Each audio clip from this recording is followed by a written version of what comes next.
heard from you. We were like, I guess I just forgot to respond to the thing.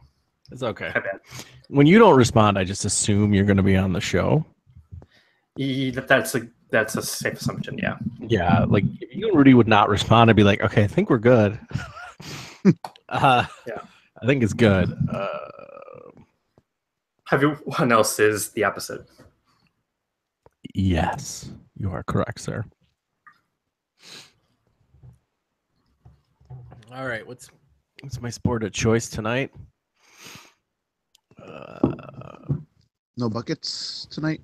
Because I know that there's no soccer unless you're watching on a replay. Well, sometimes a Monday night is 8 to 9 is almost MLS, so that might be on. Let me take a look here.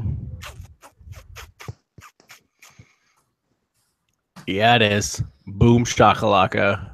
Nice. Normally, I would just put the hoops on, but it's preseason hoops. There's only so much of that man can handle.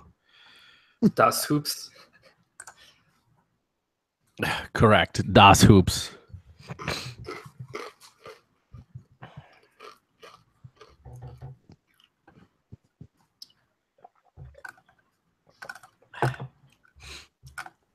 Wow, that's a hell of a goal from... I didn't see that first goal from Dunladi against Atlanta. Mother of Christ. Woo! Oh, the left-footed laser? Yeah. That was some hot business. That is hot sex. They beat the shit out of him, too. That poor bastard and got hurt. He's great. Dunladi, did you see his first goal a couple of weeks ago with the right foot? He's Another awesome. Fucking laser? Holy shit. He's legit. Impact player from the draft, which I didn't think was ever going to happen again. Minnesota should feel very fortunate.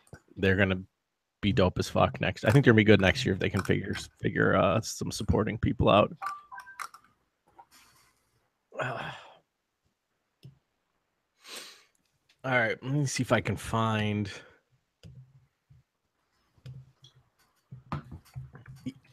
NWSL box score.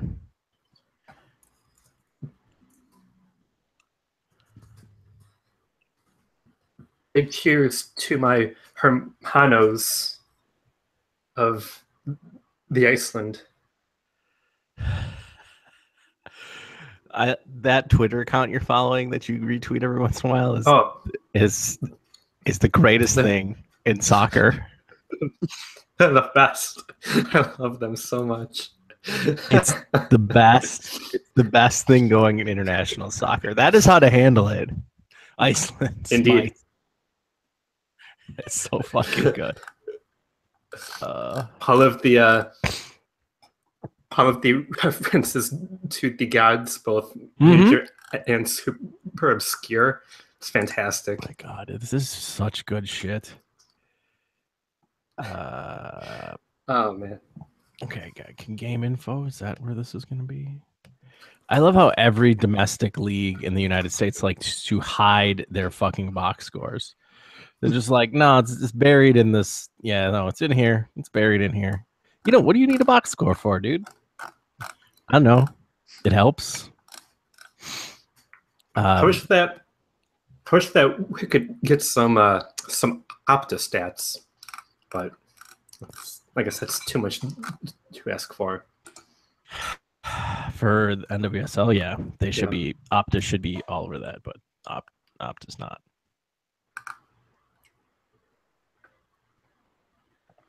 All right. All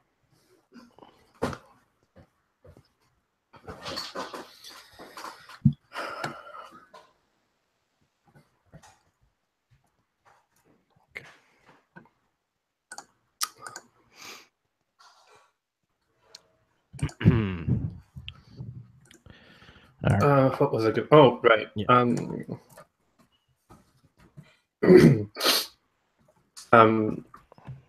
I saw a thing today about the attendance this season for NWSL. Yeah. So I want to pull that up to reference. By the way, Greg. How do you? Go ahead, Nick. Sorry, mine is totally useless. Go ahead. I was just going to ask real quick. How deep in the USL weeds do we want to get? How deep in the weeds? Like, Yeah, where are you thinking of taking like us? with the league, with the labor discussion, with the teams moving, possibly like all that stuff. Like we don't have to cover all of it or any of it. Just curious, like how deep into it do we want to get? If you want to talk about it, that's me. I don't know enough. I honestly don't know enough to like Okay. have that conversation. Like, lead it. I can react to it. Yeah. But I don't know enough. I really don't. I have not been paying. I've not been following it. Okay. So. All right. Just curious. Okay. Yes, Rudy. Oh, I was gonna say, are you thinking about going to see Ultimo Dragon, or are you gonna be in Europe still? I'll be. That's in November, dude. I'll be back. Okay. Yeah, no, I'm thinking about it. It's LaSalle's is a long way away though, brother. Mm-hmm. Like it's 4 hours in the night. It's hard. It's hard times. For me, it's 4 hours. Yeah. Evanston. Mm-hmm. 4 hours to LaSalle? Oh, you mean like round trip total? Around. Yeah, 2 hours. Yeah, that part. Yeah. I mean, look, I've talked myself out of every other big name person that's coming to town this year. One of these shows, I gotta have to stop. I mean, I haven't been to a wrestling show actually in a while now, so it might be good. I might be raring to go when I come back. The ROH show is the first one I've been to since a WWE house show. I went in Carbondale, out of the blue. Yeah. Yeah, I went to that NXT house show. I think this is the last show I've been to. Which is weird. Weird for me, but I'm also like trying to spend less money and just the wrestling just beats the shit out of your wallet. So yeah, it does. But Ultimo Dragon in LaSalle might be worth it. Yeah, that's why I'm like, oh man. If I can find somebody else to go with, I'm down. Yeah, I think so. I mean, are tickets on sale for that yet? I think they are now. All I know, I bought OMPSG tickets today. How bad was that? And you want to talk about a fucking experience of trying to buy tickets? Like, of course, I wasn't up when they went on sale. They went on sale at 3:00 in the morning here. So I rolled out of bed. I was like, I had set a calendar reminder. I would have completely forgotten about it. And I was like, oh shit. And so I was trying to buy them on the train. And my credit card was like, no, you can't buy these. This is fraud. And I'm like, you cocksuckers. And I thought for a minute I was going to have to spend a ridiculous amount of money to go to that game. At the end of it all, I acquired €80 tickets for the four of us. That's not bad, all things considering. No, not bad at all. The cheapest ticket in the building was 70, so 80. Like for a while, the only things that was left for sale was €150 and then 250 and 180. And I was like, okay, well, fuck it, I'll just buy the 150s. And then there were none of the 150s were left. And I was like, oh fuck, we're not going. I'm like, that's the line. That's the line. I will just watch it. We'll just watch the game on TV in Marseille. I can't justify this. Understandable. And then it was weird, like the ticket, like whenever tickets become available, they just would be like, here's 4 more that are, I don't know, somebody fucked up and didn't buy them or whatever. It was strange. So I managed to get 4 tickets, 3 of which are very much together. One is like a completely different section. But I don't give a shit. 4 tickets were acquired. But surprisingly enough, the Europa League game will be the cheapest game on this trip at €10. 10 euros? Yeah, €10 for Europa League, dude. It's a Wednesday night fixture, dude. Which game is that again? That's awesome. Against as a Portuguese side, Vitesse. I think it's Vitesse. Uh-huh. Against who? Vitesse. Yeah. Against who? OM. Oh, Vitesse against Against OM. Marseille, Oh, okay. Yeah. Okay. So you're it's watching 2 OM games. 2 OM games. So Yes, I bought Champions League tickets for Juventus, and they were expensive. I splurged slightly at 90 euro a piece, but they're Fuego box. They're near Fuego box quality seats. Please, so they're worth it. That. But yeah, it's also going to watch Juventus play Champions League against Sporting Lisbon. Like, when am I going to get a chance to go to a big club in Champions League again? I'll never the only place you can go in is Italy because the tickets are cheaper there. That game in London, Arsenal against Sporting Lisbon. Get the fuck out of here! It cost me like $400. So, yep, I've not. The only game I've spent. The cheapest game actually. The cheapest game is the Europa League. Nothing. Everything else was at least $100, which shocked me a little bit. I'm not usually Europe. You don't spend that much money on tickets, especially Italy. But whatever, it's fine. It's okay.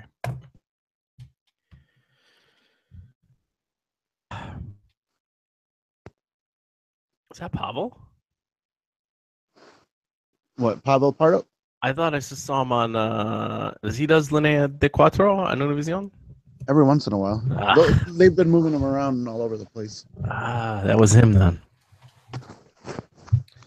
All right. He looks good, by the way. I saw pictures of him. He does look good. I talked to him for a hot second. Yeah? He's doing good. Good. But he's still a dick, and the world will never change. So. Well, what else is that? That's what I'm saying. And the world will never change. Risto's insane. It's fine. It's fine. As long as Pavel's still a nice man, everything's good. He's very much a nice man. Yeah. That's all I care about. That man is a saint. I did see photos of Bob Bradley doing the Bob Bradley face, where he's like, when he talks and he's like, yeah. I cackled. I was like, it's Bob doing the Bob face. Perfect. Bob is a dry man, let's just say. Although I made him laugh a little bit because I'm like, good luck next year. Just not against us. He's like, and he just started chuckling, and I'm like, what's up? And he's like, you're like the 1500th person that told me that today. I'm like, all right, cool. I made Chris Rolfe cry, so that's weird. Did you make fun of his hair? No, I should have, but the man is still attractive, so it doesn't really. He was making a statement with that hair. I don't know what it said, but he was trying to make his statement was made. Yeah, Nick, if you go to the Fire Instagram page and go to their stories, you will see Chris Rolfe's hair in all its resplendent glory. Yeah, I did say that. Yeah, it's a creative choice, as we say over here.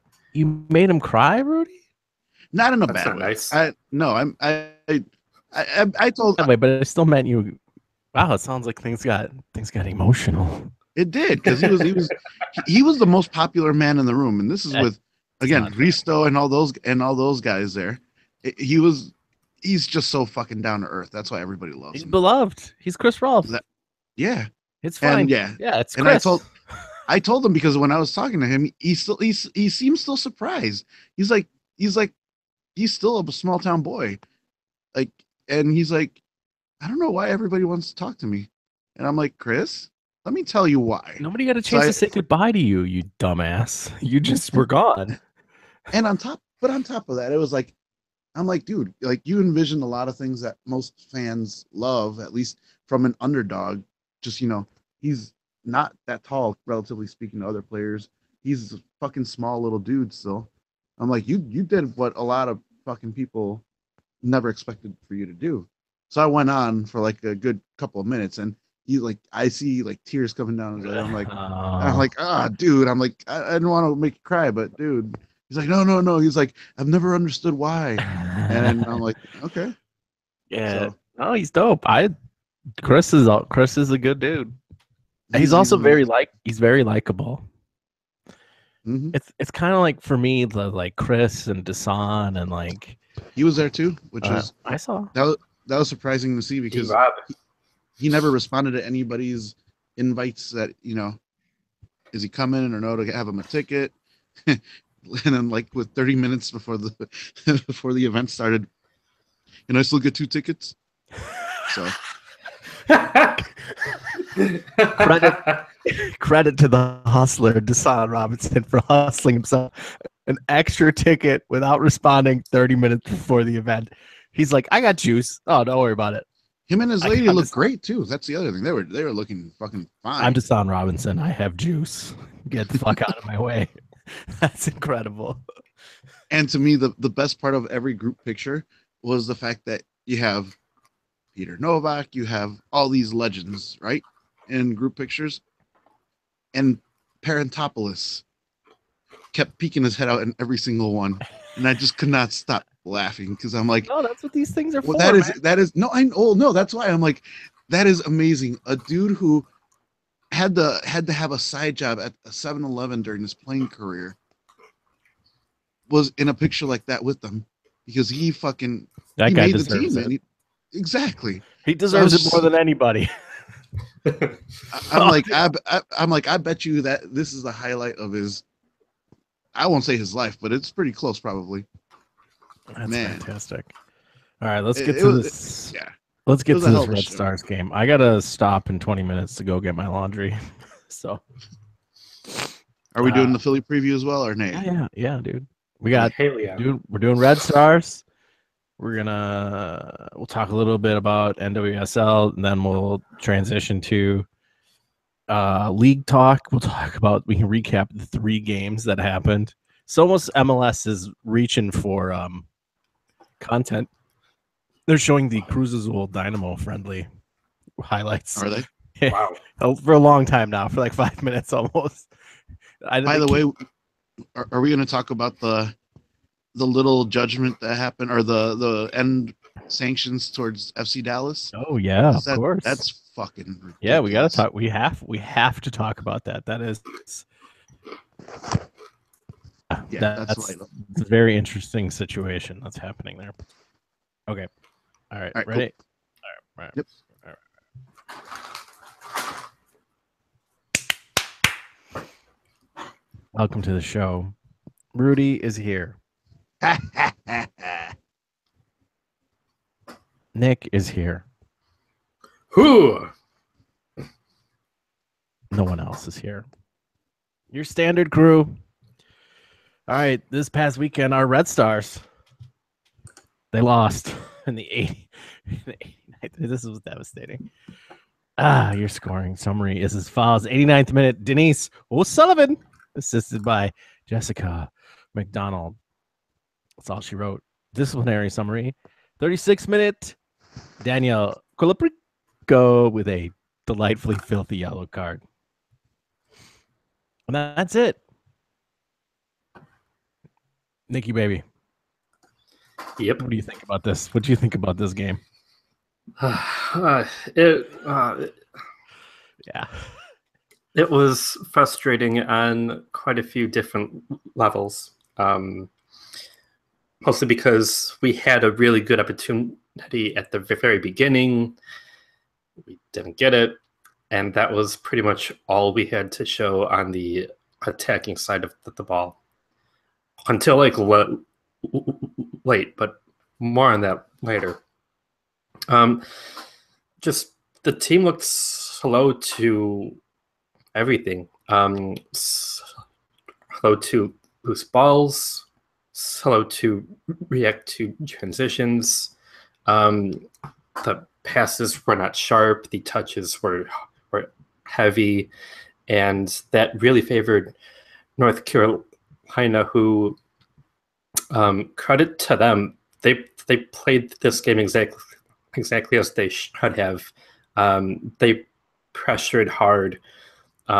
They won the ball in good spots. They didn't let us do our counter attacking that we looked so intent on doing, and never tried to come up with a second plan.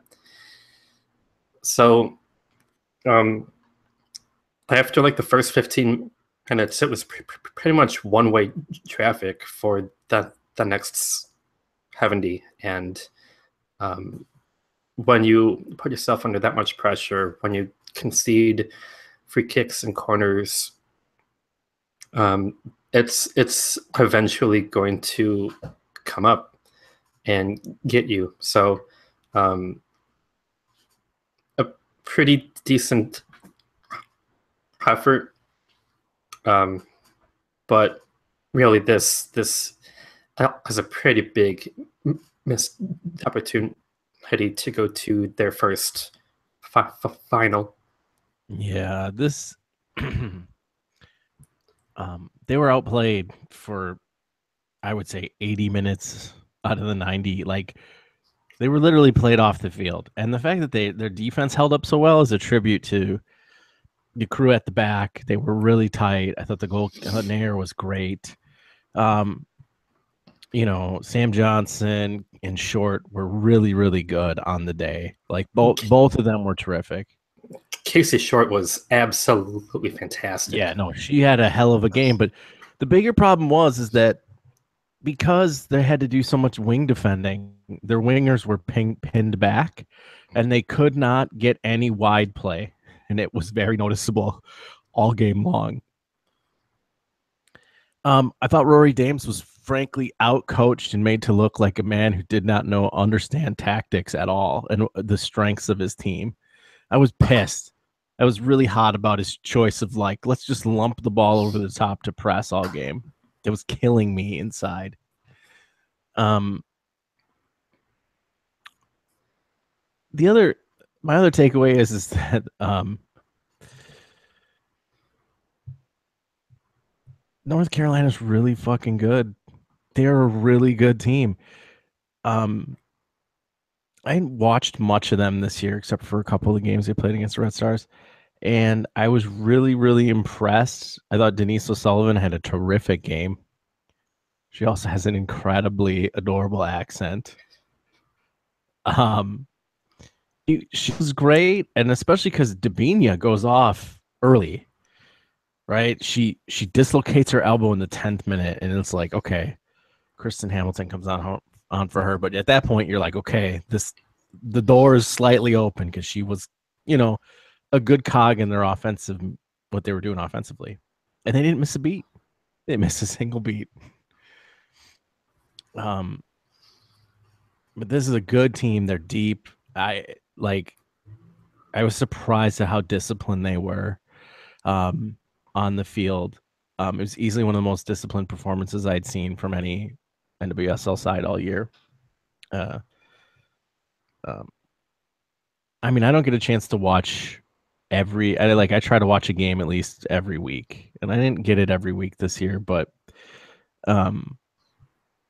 this was really a complete performance by them. And the fact that the Red Stars, put up such a great fight is really goes to the talent on the team. I just felt the talent was completely misused in this game.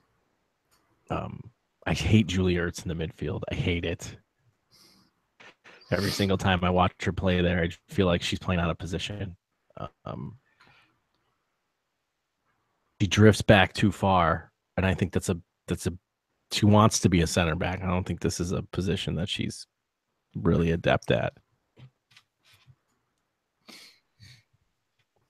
I know, Gomez, you didn't watch the game.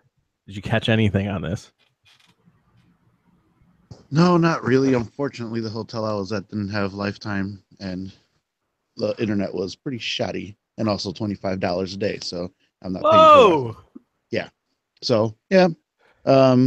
It is sad though. Rudy, that was I cannot understand a single word. I'm sorry. Let's start this again. Okay. Yeah. Do you want me to hook up to Wi-Fi? See if maybe that makes it a little better. Well, whatever works. Like I can hear you. You've been fine pre-show. Like pre-show that was fine, but I mean, like once you just started talking, like there was nothing at all. Well, I heard him the whole time, Nick. Oh, I'm sorry. Then. So when I was like, "Whoa," I had heard him say the whole say his whole thing. But if you want to start it from the top, I think that's fine. I don't think you need to switch connection. Okay. Really. Okay. Yeah. That's fine. Yeah. Go ahead. I'm sorry. All right. So keep going or start over. Either way, I can just keep going. You just whatever you want to do. What do you want to do, Nick?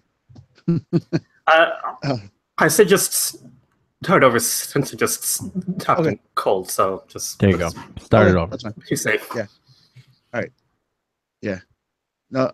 Unfortunately, I couldn't catch it. The hotel I was at didn't have Lifetime, and internet connection was shoddy, and the Wi-Fi was $25 a day. So I am not paying $25 a day.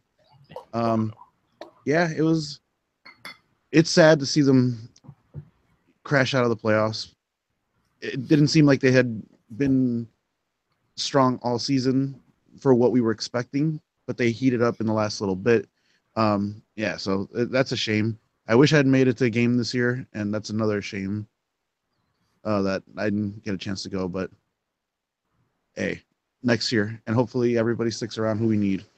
Kristen Press mostly, and hopefully she comes out of the gates ablazing. Yeah, they got some decisions to make this offseason because yeah, they got some moves. They need to figure something out because they're loaded for talent, but this team's underperforming.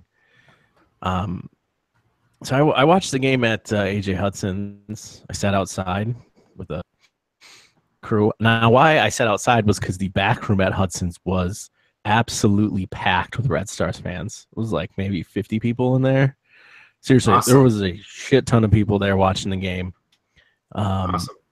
So I sat outside, and there was about 6 of us. So there was a group of 6, and then 2 of us watching the game. And there was a significant amount of cursing when that goal goes in, and it takes the deflection. Don't worry, several languages were represented in the cursing. It was just like it was a nice moment to be watching a game with other people and be frustrated at the same time. But nobody was like, you know what? After the game ended, it was like, well, we had a good season, and it was just kind of like, it's too bad. It went their ways, and it was refreshing. I enjoyed the moment, like of even though the team lost, I had a good time watching the game with people I didn't know. So that was fun.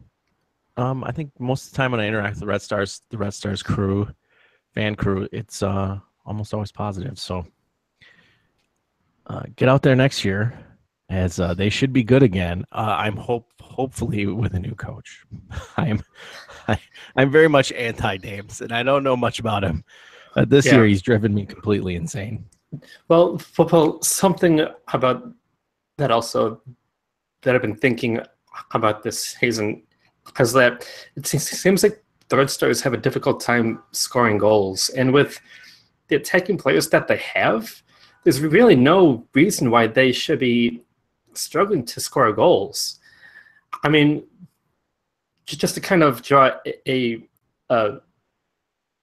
kind of an uneven parallel here, like the Fires struggled so badly the past few seasons because we couldn't score goals. The defense held up fine enough, but the Fire just couldn't score goals. And then they get a player like Nikolic, who's a great striker and scores goals, and now they're in the playoffs. The Red Stars have the talent. They have Kristen Press, they have Herta, they have Colaprico, they have Jen Hoy, they have Stephanie McCaffrey, who has spent some time with the national team a couple years ago. They have the talent to score goals. And yet this season, they were 6th out of 10 teams in goals scored. This really doesn't add up as to why they can't get more offensive output. So, I mean, I don't know, like you can draw the line somewhere as far as like why that's going on. Yeah, I mean, I was stunned Huerta was on the field because she was invisible person in that game, and it wasn't her fault. If you're gonna hoof the ball over the top, it takes her right out of the game. Like if all you're doing is hoofing for press, you're taking her out of the game. And I mean that was also good game planning by the Courage to just make life so miserable for the Red Stars in transition. I feel like Paul Riley, the Courage manager, adjusted quickly, and he had Sam Hewis and Pascal Zerboni both had a fantastic game. I think that he had them both kind of drop back into a quasi double pivot, one to help press, one to sit back and stifle the counter. And that's something that Dames never really reacted to. I think that he started with two strikers and he kept playing two strikers, and it was obvious that the midfield just wasn't getting any support from his fullbacks or from anyone else up top. And each time that they tried to counterattack or to hold the ball, it was like a 3v6 situation. Also because the defense had been pressed back so far by the Courage just constantly attacking. So he never really made the adjustments that needed to be made to give them a chance until towards the end when Yuki Kasatos hubbed in and kind of helped drop back to hold possession and try to start a counter. She worked well with press, I thought, to just at least string like 4 passes together, which before that we couldn't do at all.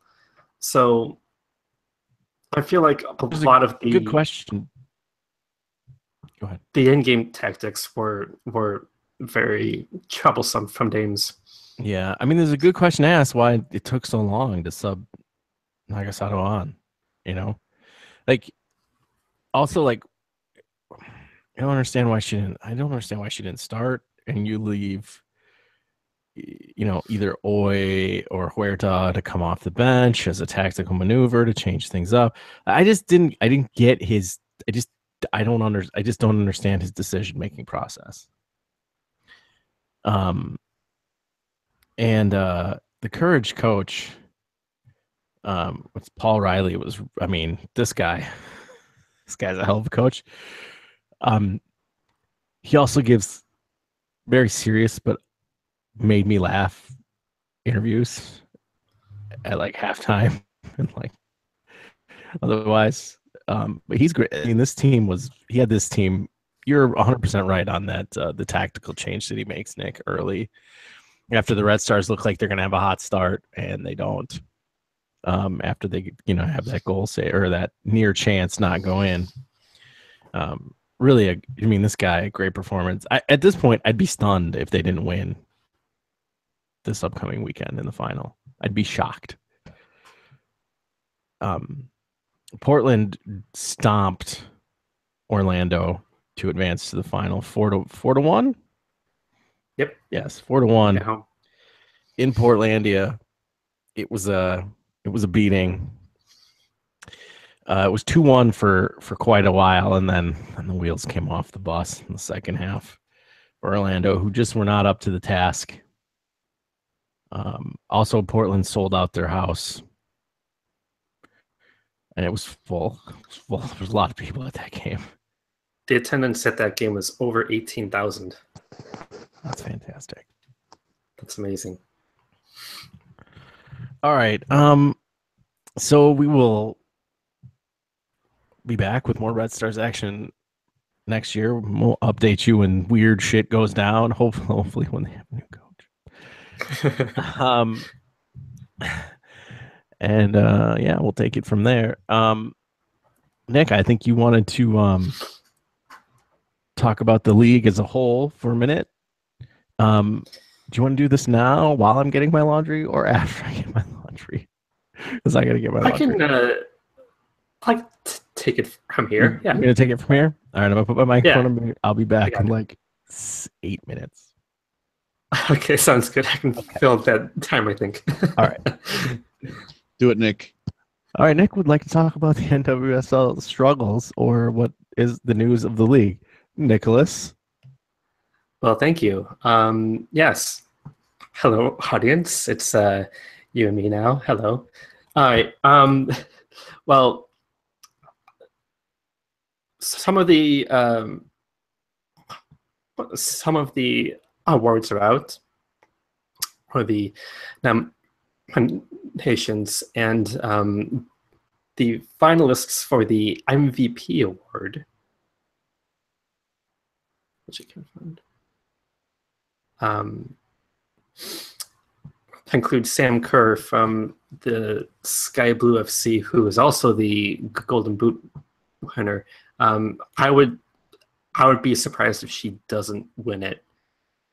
She's had an incredible season, including scoring these wild come from behind goals when they played Seattle Reign in a pair, 2 5-4 games in which both teams would just go down 4-0, then come from behind. And WSL is just chaos at times. So look for her to win that award. Also, there was a report out from Stephanie Yang, who writes for the Bent Musket. She's fantastic for providing coverage about the NWSL. So if you want more info on the league, she's really the one to go to. But it looks like that league-wide, the average attendance was down. Some teams improved, some teams were in a worse-off position, including the Red Stars, who had a nice 6.5% bump up. I feel like playing at Toyota Park might be a good thing. I feel like it's much closer to where they played a couple years ago, which was out in where again? Like Peoria. It's Lyle. Lyle. That's it. Thank you. Yeah, Thank you. Same Benedictine. Lyle. That's right. Yes. Thank you. By to the way, be perfectly honest, I think that would be a venue that would be still great for them because they were selling out that place, I'd say 95% of the time. I don't know how much rent and how much Benedictine wanted them. Roughly how many people were at those games? Do you recall? I would say like about 5,000 around that area. Okay, good. 5 to 7,000. It's not a big venue, and they could always add bleachers, and the VIP seats or the field side were really good, and they're I think they're 100 a pop, and they for the most part they're always sold out. So nice. I think it would be better, but I can only assume that they wanted a more legitimate feel with a bigger stadium and like actual grass and over turf things like that.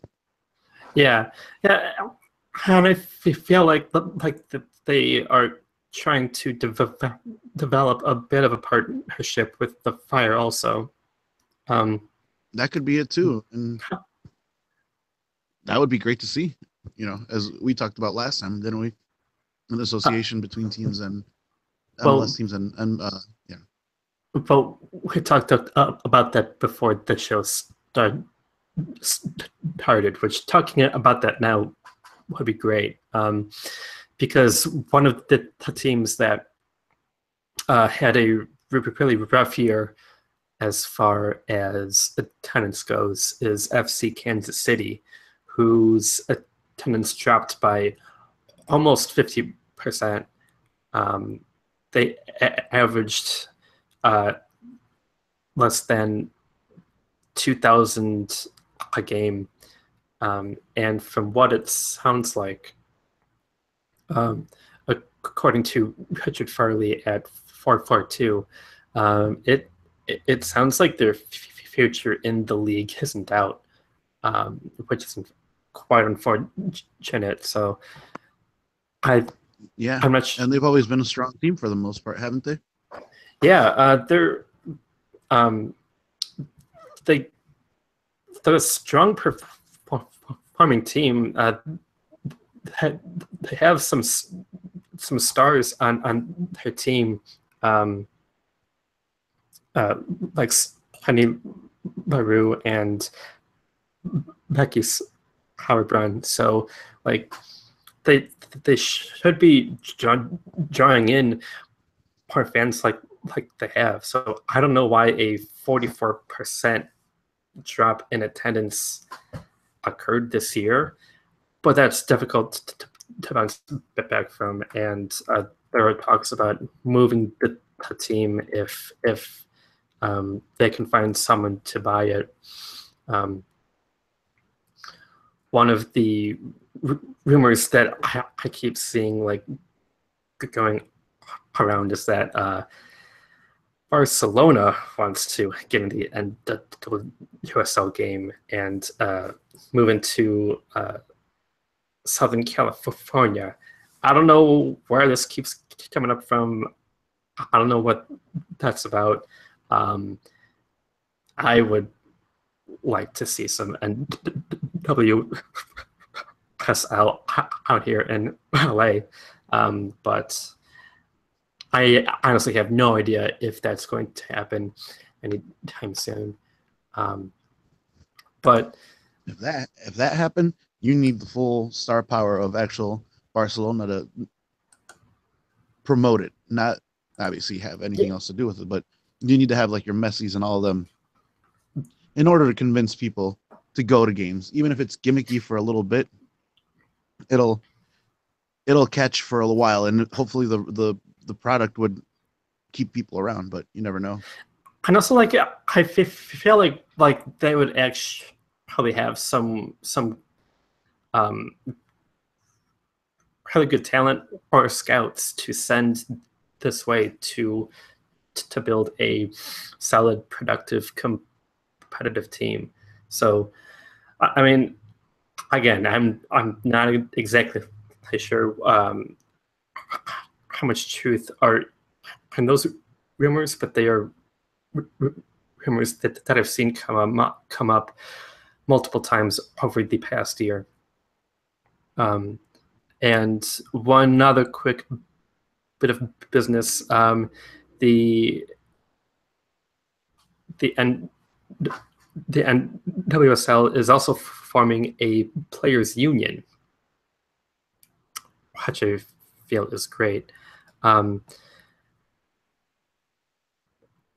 What I find to be interesting and promising about this is that there was a nice donation from the Equal Play, Equal Pay. So back at the beginning of the year, when there was a push for the women's team to get equal pay as the men's team. They made shirts, this whole shirts to promote the equal pay, equal play campaign, and a lot of the proceeds from that was donated to start an WSL Players Union. I feel like that's important because the women's national team players get a little bit extra money from the federation, from what I understand. So it's a bit difficult to kind of balance out what the national team women are getting paid compared to what the national team men are getting paid compared to the squad players of the NWSL, since like a lot of them are getting like, I mean, they're getting yearly salaries comparable to the early MLS days. So it's nice to see some cooperation there between all factions to help get this project up and going, which will hopefully lead to players not retiring in their mid 20s for various financial reasons. So that's a general overall look at what the league is up to right now. There are signs of promise and signs of concern, but I feel like any league that's just starting out goes through some other things. So it'll be good to keep an eye on as we go forward. The first 10 years are, if you can make it past 10, you typically can stabilize. I think the Barcelona angle is interesting because they have a women's team in the La Liga women's division that in the last, they started, I think it looks like they started 6 years ago. They've won the league 4 times and they've been runner-up the last 2 years. And they have a Barcelona B team in the Segunda division and women's. I don't know if this is more if they want to get some of these players exposure. I don't know the quality of the women's league in Spain. Luckily, it's not as good as France, I'll tell you that, because they're not in like the Champions League final, which was last year was Lyon and I'm not looked at any of that yet this year, but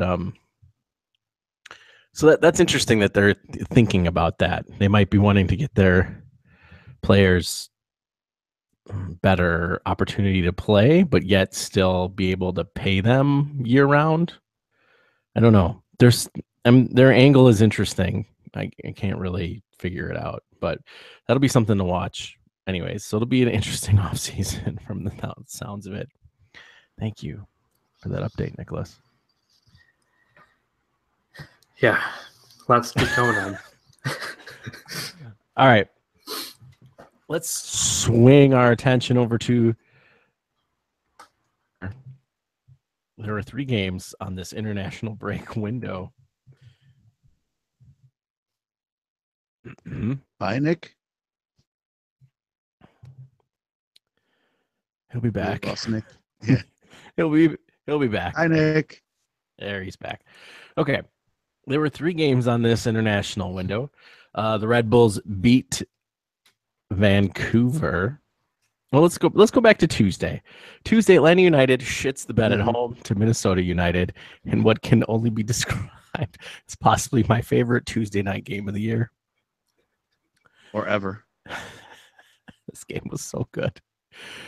Dunladi was terrific. Atlanta United legitimately gets a goalkeeper VAR'd, red carded. Then they score 2 goals to go up 2-1, and then Minnesota United just fucks them back. So good. This game was great. That was pure chaos. Mm-hmm. This was MLS chaos, and you should have known a hot finish was coming because it just was. The VAR red sending off set the table. And it was justified. Probably I thought so. Nick is probably screaming on the inside, but I thought Kyle Ranish deserved to be sent off. So, yep. And also because Dunladi had to come out of the game after that as well, which is kind of an underrated thing because he was epically destroying Atlanta everywhere. That guy, Abu Dunladi's very hot right now, everyone, if you're not paying attention.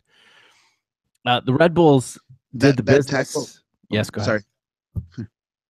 No, I was going to say that tackle from Kyle Ranish softened them up, and then I can't remember which defender came in and just finished the job right afterwards. First, the defender was the first one. That was pretty bad. Oh, okay. And the Ranish one was the second one, and he had to come off after that. But those 2 plays were very close. But Ramirez was actually, when he came on, he looked like Nate Jaquia back in the day, just stumbling around, not knowing what the fuck to do, and he got lucky with that deflection to make that wasn't luck, baby. That was pure skill on where to put that ball between 2 bowling pins. Let me tell you, goal number 2 is a work of art. If you can put the slow-mo on while it happens, that's the way to do this one. It is a fantastic goal. I love everything about it. Goal number 3 is a legitimate dope as fuck from hot boy Kevin Molino. It's good stuff. Mm-hmm. Okay, good to Saturday. Red Bulls 3, Vancouver 0. This is the Western, the team in the driver's seat for the Western Conference Championship gets worked on the road against the 5 seed or the 6, whatever they're going to end up being, the 6 seed, the New York Red Bulls. FC Dallas walks into Colorado needing a win, gets a draw, 1-1. Kansas City needing a win on the road against Minnesota United. What happens? Minnesota United says no and gets the draw off of some great service by Abu Dunladi. The man, I forget the man who scored the header. That header is good shit. So those were games that all had playoff impacts. The Red Bull winning basically has closed the door on the rest of the Eastern Conference. The Eastern Conference is now settled. 6 teams are in. And, now we're just huddling around for slots 2 through 6. The draw puts them currently in the playoffs ahead of Mike Petke and Real Salt Lake, but there is controversy. Big time. Rudy, break it down for me. So Dallas used the ineligible player, Michael Barrios, because they scratched him and he wasn't supposed to be on roster. He still came on. Refs allowed it to happen. So Orlando had 72 hours of protest, if I remember correctly, or 48 hours, something like that. And they did file it. And MLS did penalize Dallas, but fined them $75,000 in the GAM, or in the TAM, I can't remember which one, and then $25,000 in general allocation. While not doing anything stands. Which, if we're going first by FIFA, should not happen. It should be a forfeit. It's a 3-0 forfeit. 3-0 forfeit. And then even MLS rules have it where you forfeit the game, you lose the points. So, God, and then is going to lose his fucking mind over this. I hope Trey is ready to print out some more fucking copies of the rule book. You know what's bad? When Jason Kreis is hot about this, and he's 100% correct. You can't ever let Jason Kreis look good. This is, what are you doing to me, MLS? You fucking up is what you're doing. He's 100% right. This is bullshit. This is a 3-0 forfeit. Fuck you. Fuck your points. You guys fucked up. You knew you fucked up. The other team caught you. This is what happens. You shouldn't have made this mistake. I'm sorry, Dallas. This is like the exclamation point on your garbage season is fielding an ineligible player because you fucked up the lineup card. And some of the ramifications with this, they claim it's going to be a case by case deal, but who's to say somebody else doesn't do that in a significant game and they're like, we'll eat the $100,000. We'll eat it just to win. Yeah, it won't happen, but if it, it'll set up that moment where you're like, okay, it's only $100,000. Maybe they might slap me with a little more, but if it means a championship, fuck it, I'll do it. Yeah, exactly. The $100,000 in Tam Gam, thank you, ma'am, money is not enough. It's got to be like 800,000 if you're gonna like find a team. It's got to hurt. You can't just like that's a slap on the wrist. It's literally just a like, yeah, whatever, like whatever. It matters, but in the way that the league is changing its financial structure every year and injecting more and more money into the league, and there's another expansion team next year. There's going to be more funny money around. Nothing. This is nothing. This is a playoff race. They deserve to lose the point. They deserve to be tied. They deserve to be on the outside sitting in because of this decision. That's if they get in because of this, the league has epically fucked up. Epically fucked up. And not just that. Think of what happens to Salt Lake, who is on the verge of qualifying to the playoffs, but now those points that should have been forfeited are still on the record with Dallas, and yeah, they're one of the teams that are bound to get fucked up. That 1 point is going to make all the difference in that Western Conference scramble for spots 5 and 6, because 5, 6, and 7 are all like 1 point between them. It's chaos over there. So yeah, no, it's bullshit. It's utter bullshit. It's stupid. I can't expect to get upset by this decision, but it's like this was an easy one to get right. Like, how could you screw this up? You have to forfeit the points. You have to. It's a basic rule of the game. You fucked up. And I can't wait to read when people start digging up the quotes from other coaches around the league, see how pissed off all the other coaches are, because they're gonna be furious. Yeah, it's setting up really bad. It is really bad. This is a bad decision. Whoever made this decision, and this is on Don. Yeah, he has the final say, basically. Yeah, him and the board of governors, as they call it.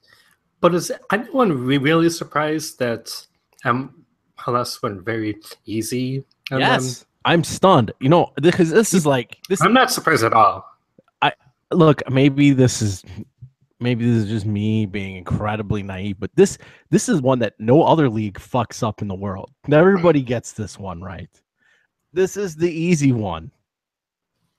They cited as an example Southampton, was it Southampton or Sunderland, who fielded an ineligible player, and the Premier League didn't make the team forfeit. They just fined them a ridiculous amount of money. But it's like, they were already going to get relegated anyway, so what the fuck is the point?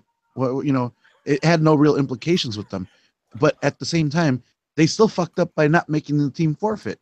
You cannot. It's still egregious error. A Southampton decision when you're in the fucking United States.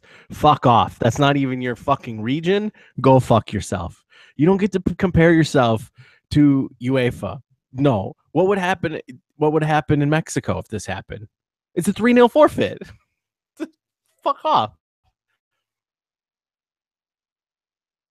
I don't know. I just think that the governing committees and Halas don't have the stones to overturn a decision like that. They won't do it. And they won't do and it. Here's two other things as well. If Salt Lake or even Orlando has the balls to do this, they could take it up with the world, whatever, fucking the arbitrary thing. If they have the balls, they'll do it. They'll take it over there or threaten MLS, which might make them change their mind on it. But as soon as they do that, they take it to the World Court of Sports or whatever it's called, It might also they might dig up other shit on MLS where they're like, yeah, you're not compliant with a bunch of stuff with FIFA and all that, and it might change other stuff. But two,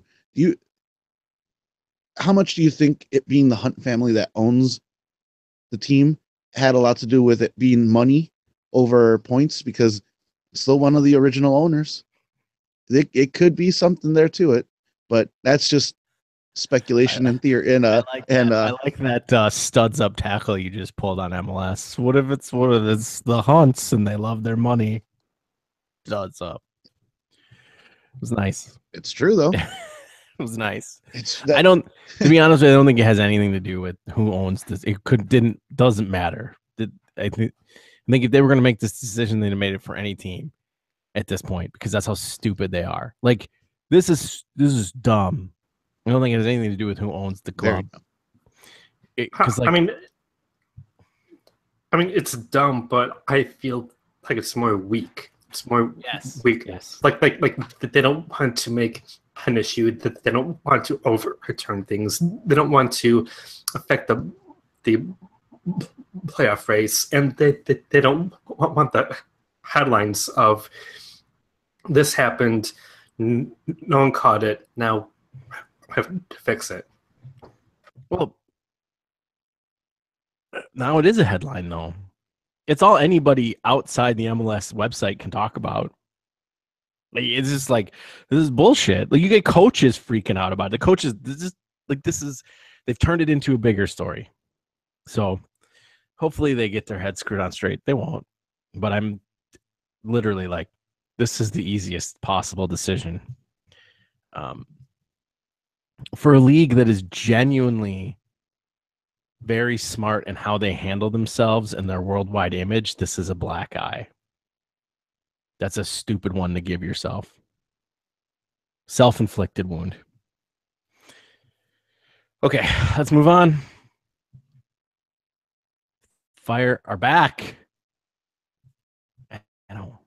Versus the Philadelphia Union.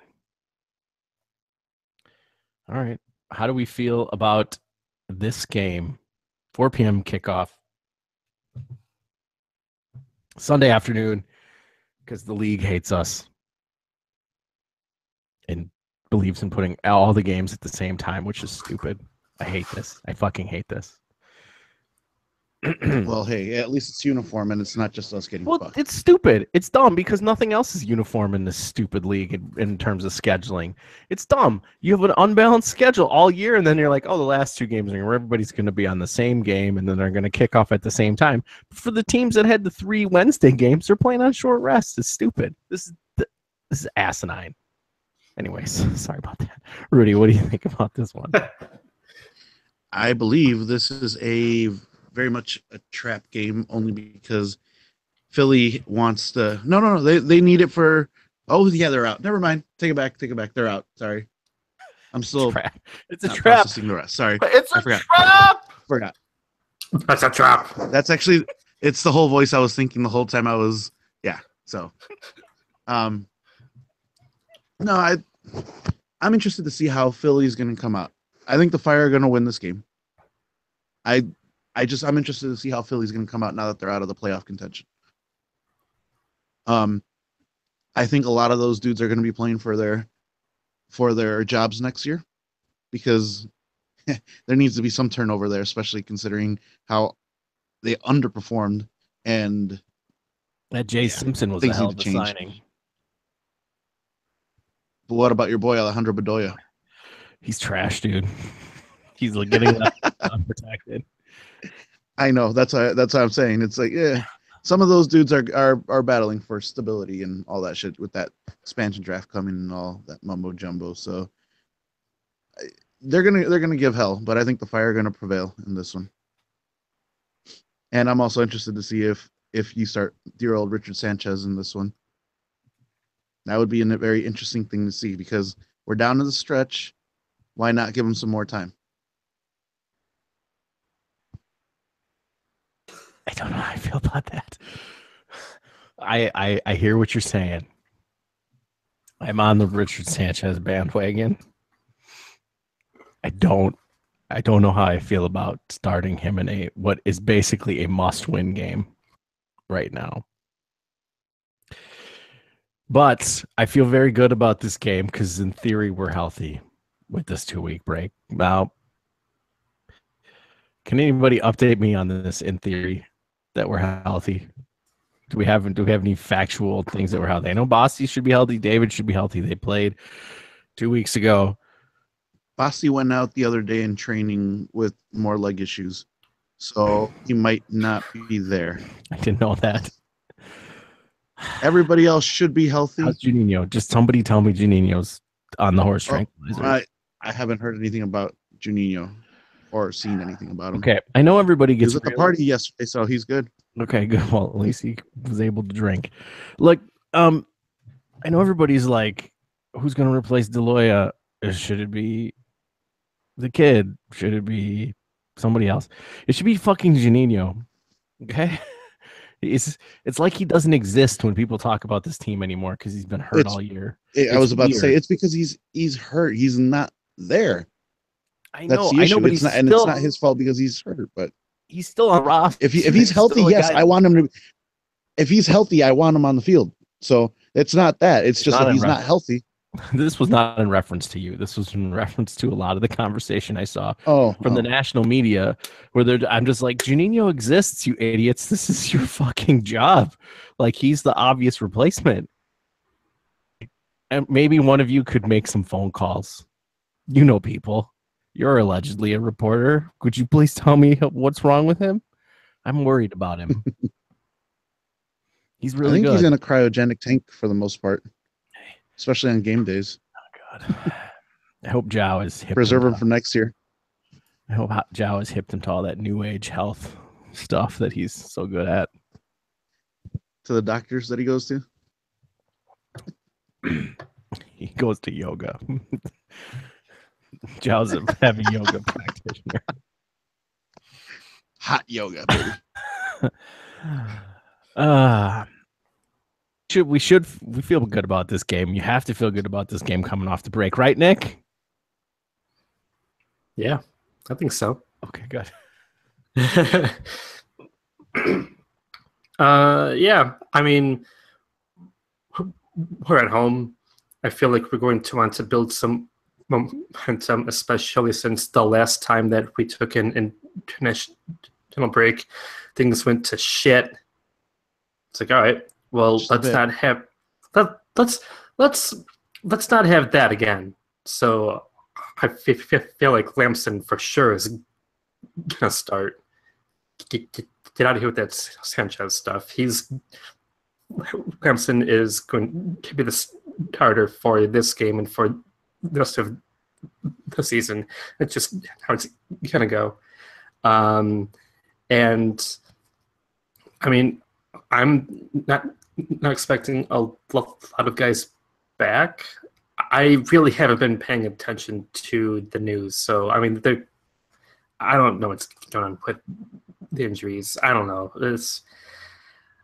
I feel like we match up well with the Union. I feel like we're at home. They don't need this game. We kind of do. We'll go out there and we'll get it. That's how I feel. That's about it. Well said. Predictions, Gomez. I would say 3-1 to the Fire. Nico with the brace, and it's going to hurt me to say this, but Arturo Alvarez with the screamer. He's going to do Arturo Alvarez things, and he's going to hit one from outside the box like he does, and it's actually going to go into the net for once. So. Nicholas. I'm going 3-0 Fire. I feel like we're going to take control of this game early and not let go. I think that's a good call, Rudy. Let's do one from Arturo. Let's do one from Georgie. And let's do one from Nico. Very nice. I'm gonna go with 2-0 Chicago. We're gonna go a little Nico Lucho action. Good choice, especially with Mr. Lucho. Yep. So, it's been the international break. CONCACAF has delivered us some glorious filth. Let me just say, Beautiful chaos in South America. the CONMEBOL is really just amazing right now. This evening, 6:30 p.m. kickoffs for CONMEBOL Tuesday night. Do it.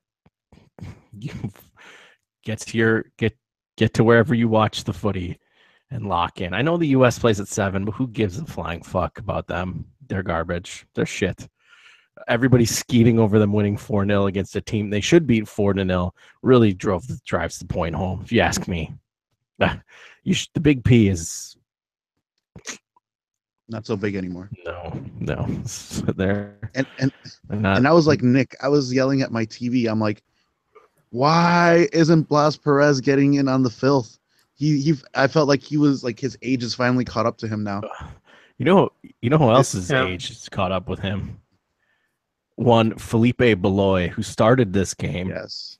And the second goal that the Pulisic to Josie goal, Beloy reads the play correctly, yet cannot get to the ball on the pass because he turns to dust while he's trying to get it. Literally, you could just see his body just like his career.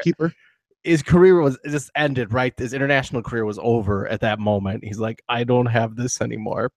Because he had it. He read the play, and his body just did not respond to his brain. Just a sad time for the Panamaniac himself, Felipe Beloy, one of my favorite players of all time. The more important game was the Honduras-Costa Rica filth bucketry festival that went on in Costa Rica. This game was amazing, and the announcer for that goal, Kendall Waston. Oh my god! Yes, this game delivered all. So Honduras goes up, and then they need this game. They're on the road against Ticos. They score. They are up. They score in the 66th minute, and they put on what I can only describe as one of the most masterful time-wasting performances I've ever seen in my life. Everybody's going down. Anything. And the game's still physical, so it's half of these are legit. Like, they just get butchered because they're leaning into the butchery. Like, it's like they see the shot coming and they're like, no, I'm going to sacrifice my ligaments to this because I got to waste 2 minutes. Like, they're leaning into everything. Masterclass of filth was delivered by Honduras, only to get absolutely fucked by Kendall Waston at the end of the game. It's just a terrific goal. The service is great. I mean, Ticos showed their class. They celebrate like they won. They won every trophy in the world. Like, they knew that they had just faced a masterclass of fuckery, and this is deep in stoppage. Like, this is like there's 6 fucking minutes of stoppage. The referee, forget his name. They had a Mexican referee, and I don't recognize him. But this motherfucker, he was like, "No, I'm adding time. I'm adding time." They'd be time wasting. He's like, "I'm adding time. No, I'm adding time. I know you scored a single goal in this half, and literally a couple guys have gotten hurt, but I'm adding time." And then when 6 minutes goes up on the board, you're kidding me. There's no way. This CONCACAF? This is not the CONCACAF I know. That should have been 3 minutes. Hey, it's those young refs. They're actually doing their job. For good. Once. No, it was a great. The referee, I thought he was great. I thought that was like the referee's own way to be filthy. He's like, no, 6 minutes, asshole. You think I'm afraid? We're in Costa Rica. The more time I put on here, the more likely I'm going to get out safely. So I was about to say, I get out with my life. Bring it up. It's a great game. And I Can we felt talk real about bad for the Big H. can we talk about the Honduran defender who, or one of the guys on the bench who just obliterated the back of the bench after Kendall Wasson scored? He punched that thing so many times, and it was caught on video. So if you find the clip of the announcer going nuts, like the camera's focused on the Honduran bench. This dude's just wailing on the thing. He's just like, and then he sits down for a minute and he's like contemplating why the fuck is this happening to us, and he turns back around and starts fucking with that shit again, Oh my just God. like going full bore. And somebody's like, "Hey, you want to calm down just such?" And it looks like he just screams at him, "No!" He doesn't need to calm down, because if they win that game, they have now put immense pressure on the U.S. Yep. For Tuesday. Ticos didn't need the game. They didn't need the draw. They were going to get in anyways. It wasn't like they were not going to get in. It Like, just they didn't need prolonged it prolonged just one more game before they clinched. That's all. Yeah, They would have clinched the next game. of course. Because this one just yeah. So that was incredible. So your CONCACAF filth bucketry coming up here Tuesday, so you're aware. You have Panama, Costa Rica, which is meaningless, I believe. Well, Panama can still get the playoff spot, I think. TNT is dead, and the U.S. is going to drop a mud hole in. But talk about a trap game. That's a trap game. God, imagine if TNT wins that game. Whew. I can and wish. Then, of course, I can wish. The Big H has the greatest team in the region, coached by the greatest coach in the region, Juan Carlos Osorio, in Honduras. Fuck you, and fuck you so much, Craig. Fuck you. The Big H. Wasn't there some kind of stat about how Mexico just like might get the most points in the hacks ever? And he might still get fired. People are pissed at no, I'm not even joking. You guys are insane. You beat TNT 3-1. You're insane. Did you see the first part of the game though? Before they tied it, they looked like dog shit. If the game is 90 minutes long. Nope. Yeah. I love how Juan Carlos Osorio is basically having one of the greatest hex runs of all time, and the fan base of the team he coaches hates his fucking guts. It's like the perfect subplot of this whole thing. It's so CONCACAF. It is quite CONCACAF. It is. It's so good. Anyways, the Big H goes to battle. I assume if they win, JCO will get shit canned right away, because of course they can't lose to Honduras. Honduras needs this game. They need it. It is in Honduras, right? It's in Honduras. Yeah, San Pedro Sula. Yeah. Yep. So all three of those games are at 7, and just so you're aware, Filth lineup starts at 6:30.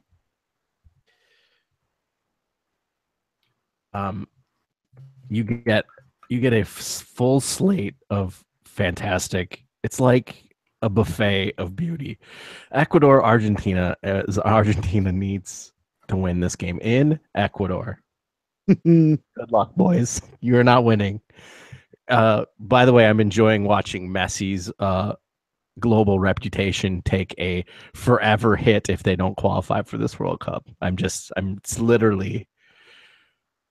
super happy about the whole thing. Paraguay, Venezuela, relatively meaningless. Yes, meaningless. Yes, I think Venezuela's in the bottom. Yeah.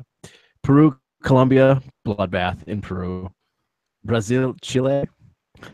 Chile needs this game. And Uruguay, Bolivia. Bolivia has been trap gaming teams in CONMEBOL down the stretch here. They've been terrific. That game against Brazil a couple of days ago was phenomenal. Yeah, Brazil had already won, really and that game was in Bolivia. But yeah, Bolivia. This is Bolivia has done some things in this tournament. They beat Argentina in March 2-0. So good. And then they beat Chile in September. This team has they don't even have a chance. They've been out for a long time. They They've give no been fuck bad. though. No, they don't. They're great. So okay, you're gonna have to find a place to watch all 8 of these games that are happening tomorrow night or Tuesday night, the day we drop.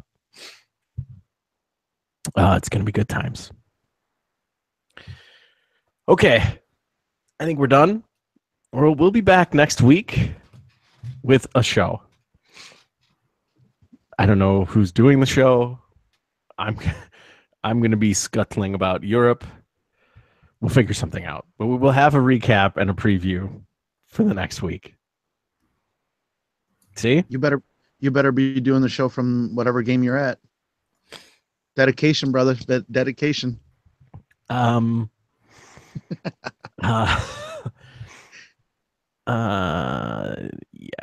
Well, our normal record time means bad things for me and my sleep patterns. So we'll figure something out. So until then, for Rudy. Fuck Juan Carlos Osorio. Ridiculous. Can I go watch the new Star Wars trailer now? Yeah, I guess. I didn't know you were into that shit. I gotta go watch it now. Shit. All right, cool. Yes. All right. Bye. I'm Greg, and until sometime in the future, goodbye.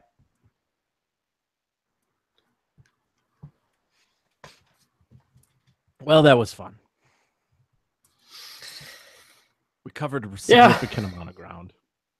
That was a lot of show. It was a lot of show.